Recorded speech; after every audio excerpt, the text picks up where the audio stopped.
कोल्हापूर महापालिकेत आज झालेल्या जनता दरबारात 33 तक्रार अर्ज दाखल झाले। नागरिकांच्या तक्रार अर्जावर तातडीने निर्णय घेऊन महापालिका कारभार लोकाभिमुख करा असे आदेश महापौर रूपाराणी निकम यांनी खाते प्रमुखांना दिले। महापौर रूपाराणी निकम यांनी दर महिन्याच्या 5 तारखेला जनता दरबार घेण्याची प्रथा सुरू केली आहे। या तारखेला शासकीय सुट्टी असेल तर हा जनता दरबार दुसऱ्या दिवशी घेतला जातो। आज महापालिकेच्या ताराराणी सभागृहात हा जनता दरबार पार पडला।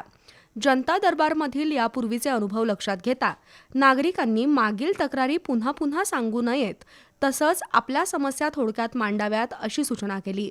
आज या जनता दरबारात विविध विभागांशी संबंधित 33 अर्ज दाखल झाले होते।